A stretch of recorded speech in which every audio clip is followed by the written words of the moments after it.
Retro ஆன்மீகம் நேயர்கள் அனைவருக்கும் இனிய நல்வாழ்த்துக்கள். எல்லோரும் நன்றாக இருப்பீர்கள். இப்பொழுது ஐப்பசி மாதம், இந்த 2025 ஐப்பசி மாதம் பிறக்கப் போகிறது. 12 ராசிக்காரர்கள், அதாவது மேஷம் முதல் மீனம் வரையிலான இந்த 12 ராசிக்காரர்களுக்கு ஒரு எதிர்பார்ப்பு இருக்கும். ஐயா, போன மாதம்தான் என்னை போட்டு தலைகளாக புரட்டி எடுத்துருச்சு, அதாவது புரட்டாசி என்னை புரட்டி எடுத்து விட்டது, இந்த ஐப்பசியாவது என்னை தூக்கி கொஞ்சம் சற்று நிமிர்த்துமா, ஏதாவது ஒரு நல்ல பலன்கள் நடக்குமா?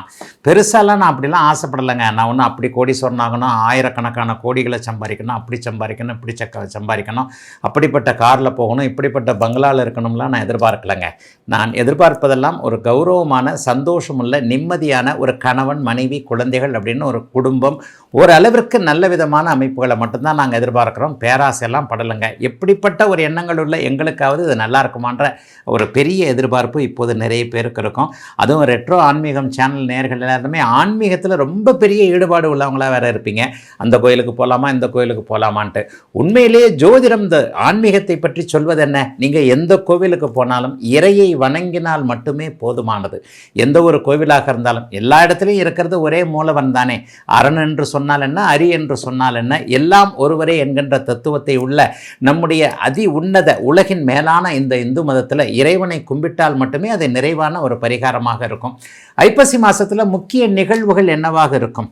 சூரியன், நம்முடைய ஆத்ம காரகன் என்று சொல்லப்படக்கூடிய இந்த சகல உலகத்தையும் கிரகங்களையும் நிர்வகிக்கக்கூடிய இந்த சூரியன் நீச்சம் என்கின்ற ஒரு பலவீனமான நிலைமையில் ஐப்பசி மாதத்தில் மாறுறாரு. மாதம் மாறக்கூடிய கிரகம் இந்த சூரியன் தான். சூரியன் நீச்சமாவதும் இன்னொன்று ஒரு மிக முக்கியமான ஒன்று, அதிசாரம் என்கின்ற அமைப்பில் ஐப்பசி மாத ஆரம்பத்திலேயே முதல் வாரத்திலேயே குரு பகவான் உச்சமாகிறதும் இந்த இடத்துல ஒரு சிறப்பான நிகழ்வுகள். இதை வச்சு தான் ஐப்பசி மாதம் சாதகமற்ற பலன்கள் 12 ராசிக்காரர்களுக்கும் நடக்கும். இப்பொழுது மேஷம் முதல் மீனம் வரையிலான 12 ராசிக்காரர்களுக்கும் என்ன விதமான பலன்கள் நடக்கும் என்பதை தனித்தனியாக பார்க்கலாம். மகர ராசிக்காரர்களுக்கு நல்ல முன்னேற்றமான சில பல அமைப்புகளில் சந்தோஷங்கள் இருக்கக்கூடிய மாதமாக இந்த மாதம் இருக்கும். சில பல அப்படின்னு சொன்னோன்னா, குறிப்பிட்ட விஷயத்தில் எது நடக்கலைன்னு நினச்சிக்கிட்டு இருக்கிறீங்களோ அவங்களுக்கெல்லாம் இந்த மாதம் நடக்க போகுது. என்னென்னா, 7ஆம் இடத்துல இப்போது உச்சகுரு உட்காந்து உங்கள் ராசியை பார்க்க போகிற அமைப்பு முகத்தில், அகத்தின் அழகு முகத்தில் தெரியும் என்கின்ற விதமாக முகத்தில் பெரிய சந்தோஷத்தை கொடுக்கக்கூடியது.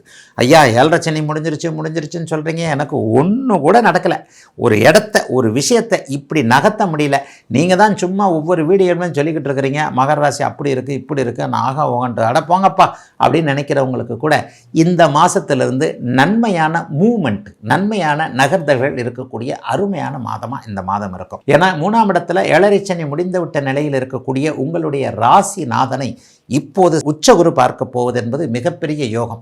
ராசியையும் ராசிநாதனையும் உச்சகுரு பார்க்கிறார் என்பதால் எல்லா விதத்திலும் தடைபட்டு போன அத்தனை விஷயங்களும் இப்போது செழிப்பாக இருக்கக்கூடிய அமைப்புகள் இப்போது உண்டு. என்ன நினைக்கிறீங்களோ அது அப்படியே நடக்கும். ஆகவே நேர்மையாக மட்டும் நினைங்க. ஏன்னா என்ன இருந்தாலும் இறைவன் நமக்கு தசாபக்திகளின் அடிப்படையில் சில பல விஷயங்களை கொடுத்துருப்பார். கோட்சார அமைப்புகள் இப்போது சாதகமாக மகர ராசிக்காரர்களுக்கு உருவாயிடுச்சுன்றதான் உண்மை. ஒரு 50 நாட்களுக்கு உச்சகுரு உங்கள் ராசியை பார்க்க போவது என்பது எதையும் செய்யக்கூடிய ஒரு நல்ல வலிமையை உங்களுக்கு தரக்கூடிய அமைப்பு. ஆக நேர்மையான எண்ணங்களை யார் கொண்டிருக்கிறீர்களோ, நேர்மையான விஷயங்களில் யார் ஈடுபட்டு இருக்கிறீர்களோ அவ்வளவும் அப்படியே பலிக்கக்கூடிய தன்மைகள் இப்போது வந்து விடுகின்றன. ஆண் பெண் உறவுகள் ரொம்ப நல்லாயிருக்கும். காதல் வரப்போகிறது. ஏற்கனவே பிரேக்கப் ஆன காதல் ஒன்று சேரப்போகுது. காதல் வரப்போகின்ற அமைப்பு. யார் கணவன் யார் மனைவி என்பது நிறுவனம் அடையாளம் தெரியக்கூடிய அமைப்பு. நினைத்தவரையே கல்யாணம் பண்ணக்கூடிய அமைப்பு. நினைச்சவரை கல்யாணம் பண்ணான்னா என்ன பண்ணணும்? அப்பா அம்மா ஒத்துக்கணும். இந்த அப்பா அம்மா ஒத்துக்காமல் இவ்வளோ நாள் கொஞ்சம் அப்படி இப்படின்னு இழுத்துக்கிட்டு இருந்தவங்க எல்லாருக்குமே தாய் தந்தையருடைய சம்மதம் கிடைக்கக்கூடிய அமைப்பு. வேலை, தொழில், வியாபாரம், விவசாயம் போன்ற அமைப்புகள்லாம் சிறப்பாக இருக்கக்கூடிய நிலைமை. பணம் சம்பாதிக்கிறதுக்கு நான் கொஞ்சம் ஏமாலிங்க, நான் ஒத்து வர மாட்டேங்க அப்படின்னு நினச்சிக்கிட்டு இருந்தவங்களுக்கெல்லாம் உங்களுக்கு தேடி வாய்ப்புகள், சந்தர்ப்பங்கள் அதன் மூலமாக பணம் சம்பாதிக்கக்கூடிய சில நிலைகள். வேலையை விட்டுட்டு தொழில் ஆரம்பிக்கலாம்ன்ற எண்ணங்கள் சிலருக்கு அதன் மூலமாக முன்னேற்றங்கள் இருக்கக்கூடிய தன்மைகள் என எல்லாம் நிறைவாக இருக்கக்கூடிய அமைப்புகள் இப்போது உண்டு. 11ஆம் இடத்துல வேற செவ்வாய் உட்காந்து குருவின் பார்வையில் இருக்கிறார். எதிர்ப்புகள் அப்படியே அடங்கக்கூடிய தன்மைகள் இப்போது இருக்கின்றன. யாரெல்லாம் உங்களை எதிரியாக நினைக்கிறாங்களோ அவங்கெல்லாம் கீழே போயிடுவாங்கன்றது இப்போதைக்கு ஜோதிடத்தில் உங்களுக்கு சொல்லக்கூடிய முக்கிய பலன். நீங்கள் யாரையும் எதிரியாக நினைக்க வேண்டாம். உங்களை யாருன்னா எதிரியாக நினைப்பாங்க இல்லையா? அப்படிப்பட்ட நபர்கள் உங்களின் மீது பொறாமை கொண்டு உங்களை கவிழ்க்க வேண்டும் அப்படின்னு பின்னாடி குழி வெட்டுறாங்கல்ல, அவ்வளவு பேரையும் உங்களுக்கு அடையாளம் காட்டக்கூடிய அமைப்பை பரம்பொருள் செய்யக்கூடிய மாதமாக இந்த ஐப்பசி மாதம் இருக்கும். 10ஆம் இடத்துல சூரியன் வலுத்திருப்பது மிகப்பெரிய யோகம். எல்லாம் தொட்டது தொடங்கக்கூடிய நல்ல மாதம் இந்த ஐப்பசி மாதம். கும்பராசிக்காரர்களுக்கு மிகப்பெரிய சிறப்புகள் மாண்புகள் வரக்கூடிய அமைப்பு ஐப்பசி மாதத்தின் பிற்பகுதியில் வருது. ஐப்பசி மாதத்தில் முற்பகுதியில் பார்த்தீங்கன்னா சனி சுபத்துவமாகி 8ல் சுக்கிரன் நீச்சமாக ஒரு நிலைமையில் இருக்கிறார். அதே 15ஆம் தேதிக்கு பிறகு அவர் அப்படியே வலிமையாக 9ஆம் இடத்துல பாக்கியாதிபதியாக வந்து உட்கார்றார். இன்னொரு அமைப்பு, இன்னொரு யோகரான 5ஆம் அதிபதியான புதன் உச்சகுருவின் பார்வையில் வருவதால் இதுவரைக்கும் அதிர்ஷ்டம் செயல்படலைன்னு நினச்சிக்கிட்டு இருந்த அத்தனை கும்பராசிக்காரர்களுக்கும் அதிர்ஷ்டம் செயல்படக்கூடிய அமைப்பு இந்த ஐப்பசி மாதத்துலேருந்தே ஆரம்பிக்குது. 7ஆம் அதிபதி நீச்சமாகிறதுனால கணவன் மனைவிக்குள்ளே ஏதாவது கொஞ்சம் ஒரு அளவுக்கு கொஞ்சம் ஒரு மாதிரியான கஷ்ட நஷ்டங்கள் வரத்தான் செய்யும். மனைவியுடைய ஆரோக்கியத்தை பற்றி கொஞ்சம் கவலைகள் இருக்கும். மனைவிக்கு இப்படி இருக்குதுங்க அப்படி இருக்குதுன்ற மாதிரி ஒரு கவலைகள் இருக்கும். கணவருடைய ஆரோக்கியத்தை பற்றி பெண்களுக்கு இருக்கும். அல்லது கணவருக்கு டிரான்ஸ்ஃபர் கிடைக்க மாட்டேங்குது, மனைவிக்கு வேலை கிடைக்க மாட்டேங்குது, கணவருக்கு பொருளாதார முன்னேற்றம் இல்லை. இந்த மாதிரி உங்களை பற்றி கவலைப்படுறதை விட வீட்டம்மாவை பற்றி வீட்டுக்காரரை பற்றி நினைக்கக்கூடிய அமைப்பு கும்பராசிக்காரர்களுக்கு இருக்கிறது. இதையே கல்யாணம் ஆகாதவர்களுக்கு காதலன் காதலி பற்றிய உறவுகளில் ஏதாவது ஒரு சிக்கல்கள் இருக்கும். ஆனால் பிரிவினைகள் போன்ற அமைப்புகள்லாம் இல்லை. அதெல்லாம் தாண்டி ஜென்மச்சனியெல்லாம் தாண்டி வந்துட்டீங்க. மாதத்தின் பிற்பகுதி செழிப்பாக இருக்கக்கூடிய தன்மை. மாத முற்பகுதியில் புதிய கடன்கள் வரக்கூடிய அமைப்புகள் இருக்கும். என்னங்கய்யா கடன் வரும்ன்றீங்க, இப்போத்தான் வாங்கின கடனை அடைக்க முடியாமல் நொந்து போய் நூலாகி போய் தெரிகிறேன். பரவாயில்லைங்க, சுப கடன்கள் வரக்கூடிய அமைப்பு தான் இருக்குது. வளர்ச்சிக்கான கடன்கள், சுப கடன்கள் வரக்கூடிய அமைப்புகள் தான் உண்டு. சிலருக்கு வேலை மாற்றங்கள் உண்டு. சிலருக்கு கடன் வாங்குவதன் மூலமாக நல்லவைகள் நடக்கக்கூடிய அமைப்புகள் கண்டிப்பாக சிலருக்கு இருக்கும். எதை பற்றியும் கவலைப்பட தேவையில்லாத ஒரு பெரிய அளவிற்கு நல்ல முன்னேற்றங்கள் இருக்கக்கூடிய அமைப்புகள் இப்போது கண்டிப்பாக உங்களுக்கு அமைகிறது. கும்பராசிக்காரர்களுடைய கவலைகள் எல்லாம் படிப்படியாக தீரக்கூடிய அமைப்புகள் இப்போது இருக்குது. 10ஆம் இடத்தை குரு பகவான் வலுத்து பார்க்க போகிறார் இந்த மாதம் முழுவதும். அப்போ என்ன நடக்கும்னு பார்த்தீங்கன்னா, வேலை, தொழில், வியாபாரம் போன்ற அமைப்புகள் இதுவரைக்கும் இல்லாத அளவிற்கு காசு பணம் கொடுக்கக்கூடிய அமைப்பில் வரும். புதிய டீலர்ஷிப் எடுக்க முடியும், புதிய கிளை திறக்க முடியும், புதிய கடைகளில் மாற்றம் இருக்கும். தெருமுனைக்கு கொண்டு போய் கடையை மாற்ற முடியும், மேலிருந்து கீழே வர முடியும். வீடு மாற்றம் இருக்கும் சிலருக்கு. வீடு மாற்றம், தொழில் மாற்றம், கடை மாற்றம், தொழிலிட மாற்றம் போன்றவைகள், அந்த மாற்றத்தின் மூலமாக நல்ல முன்னேற்றம் போன்றவைகள் இருக்கக்கூடிய ஒரு சுப மாதமாகத்தாங்க கண்டிப்பாக கும்பராசிக்காரர்களுக்கு இருக்கிறது. ஜென்மச்சனி முடிந்துட்ட காரணத்தினால பெரிய தீமைகள்லாம் கண்டிப்பாக இப்போது இவங்களுக்கு இல்லைங்க. ஜென்மச்சனியில் தான் ஒரேடியாக சோம்பல் படுத்து கிடந்தவர்கள் தானே அதிகம். இப்போது தான் லேசாக எந்திரிச்சு அப்படி இப்படின்னு வெளி உலகத்தை பார்க்க ஆரம்பிச்சிட்டிங்க இல்லையா? அடுத்து படிப்படியாக நல்ல முன்னேற்றங்கள் இருக்கக்கூடிய தன்மைகள் கண்டிப்பாக உண்டு. 10ஆம் இடம் சுபத்துவமாக இருக்கிறது. மருத்துவம், விளையாட்டு, அதிகாரம், கட்டிடம், நெருப்பு, பூமி ஆகிய தொழில்களை சேர்ந்தவங்க, மெடிக்கல் ஷாப்பு, மெடிக்கல் டாக்டர்ஸு, உடுப்பு போடுறவங்கன்னு சொல்லப்படக்கூடிய யூனிஃபார்ம் சர்வீஸு, போலீஸ்காரங்க, இராணுவத்தில் இருக்கிறவங்க, இவங்க எல்லாருக்குமே இந்த மாதம் ஒரு சுகமான நல்ல மாதமாக இருக்கும். ஏன்னா உங்களுக்கு எல்லா விதத்துலேயும் செவ்வாய் உச்சகுருவின் பார்வையில் வர்றதுனால உங்களுக்கு பதவி உயர்வு, சம்பள உயர்வு போன்றவைகள் கிடைக்கக்கூடிய நல்லவைகள் நடக்கக்கூடிய யோக மாதமாக அமைஞ்சிருக்குங்க ஐப்பசி மாதம் கும்பராசிக்காரர்கள் எல்லோருக்கும்.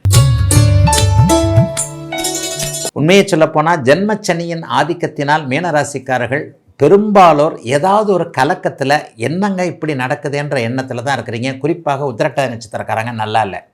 உத்திரட்டாதி நட்சத்திரக்காரர்கள், அதுவும் சந்திரன் வலிமையில்லாத ஒரு நிலைமையில், அமாவாசைக்கு பக்கத்தில் முன்பின்னாக இருக்கிறவங்க, சந்திரனோடு ராகு இதெல்லாம் சேர்ந்துருக்கிறவங்க எல்லாருக்குமே இப்போது மனக்கலக்கம். என்னடா இது, இப்படிப்பட்ட சூழ்நிலையில் போய் மாட்டிக்கிட்டேமேன்னு எங்கேயாவது ஒரு இடத்துல போய் கிரகங்கள் உங்களை மாட்டி விட்டு வேடிக்கை பார்க்கக்கூடிய அமைப்புகள் தான் நடந்துக்கிட்டு இருக்கு. அவங்களுக்கு எல்லாம் தீர்வுகள் கிடைக்கக்கூடிய மாதமாக இந்த மாதம் இருக்கும்.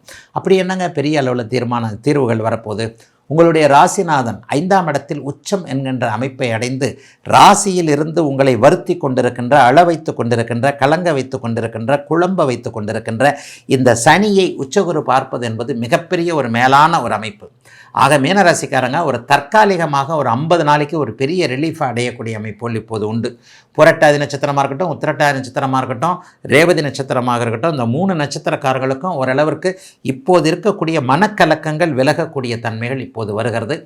எதையும் சாதிக்கக்கூடிய நல்ல மாதமாக இந்த மாதத்தை சொல்லலாம்.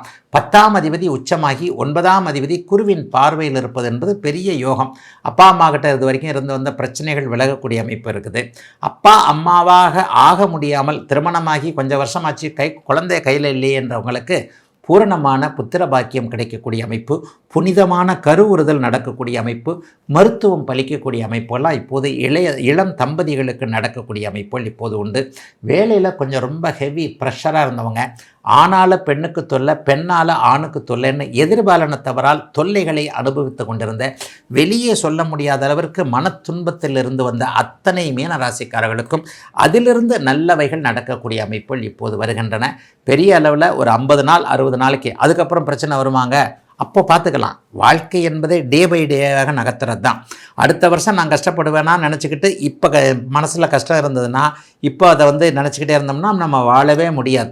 எல்லோருக்குமே ஒரு நாளில் ஏதாவது ஒன்று ஆகத்தான் போகிறது. ஆகவே இப்போது சிலருக்கு சிரமங்கள் இருந்தாலும் கூட அந்த சிரமங்கள் அத்தனையும் தள்ளி வைக்கின்ற விதமாக ராசிநாதன் உச்சத்தை அடையக்கூடிய பூரணமான நல்ல மாதமாக இந்த மாதம் அமைஞ்சிருக்கு. 6ஆம் அதிபதி 8ஆம் வீட்டில் நீச்சத்தை அடைவது தான் ஐப்பசி மாதத்தோட ஒரு சிறப்பு. என்ன ஒன்று, கடன் கொஞ்சம் தள்ளியே நிற்கும், ஆரோக்கியம் கொஞ்சம் பக்கத்திலேயே வரும். கடனை தள்ளி வைக்க வேண்டிய மாதம், ஆரோக்கியத்திற்கு பக்கத்தில் வரக்கூடிய மாதம். ஆரோக்கியம் நம்ம கட்டுக்குள்ளே இருக்கும். அப்படி பயந்து இப்படி பயந்து அந்த நோய் இருக்குமோ இந்த நோய் இருக்குமோ, டாக்டர் இப்படி சொல்லிடுவாரோ அப்படி சொல்லுவாரோ, ரிசல்ட் அப்படி வந்துருமோ இப்படி வந்துருமோன்றவங்க எல்லாருக்குமே இப்படிலாம் ஒன்றும் கிடையாது, நல்லா இருக்க போகிறீங்க என்கின்ற ஒரு தைரிய தன்னம்பிக்கை உணர்வுகளை கொடுக்கக்கூடிய மாதமாகவும், சிலருக்கு எதிர்பாராத நன்மைகள், எதிர்பாராத அதிர்ஷ்டங்கள், எதிர்பாராத சந்திப்புகள், இவர் நமக்கு வாழ்க்கையில் கிடைக்கவே மாட்டார், இவரை பார்க்கவே முடியாது, இவரை அறிமுகப்படுத்திக்கவே முடியாது, இந்த மாதிரியான நிலைமைகளில் இருந்தவர்கள் எல்லாருக்குமே அவர் உங்களுக்கு கிடைப்பார், அவரை நீங்கள் பார்க்க முடியும் என்பதற்கான அச்சாரம் போடுகின்ற சில பல அமைப்புகள் உருவாகக்கூடிய மீனராசிக்காரர்களுக்கு பெரிய தொந்தரவுகள் எதுவும் இல்லாத அந்தஸ்து, கௌரவம், மதிப்பு போன்றவைகள் ஒரு சபையில் நிற்கும் போது நல்ல விதமாக தலை நிமிர்ந்து நிற்கக்கூடிய யோக மாதமாக அமைந்திருக்கிறது. மீனத்தினர் எல்லோருக்கும் வயதிற்கு ஏற்றாற் போல உச்சகுரு ராசிநாதன் உச்சனான இந்த ஐப்பசி மாதம்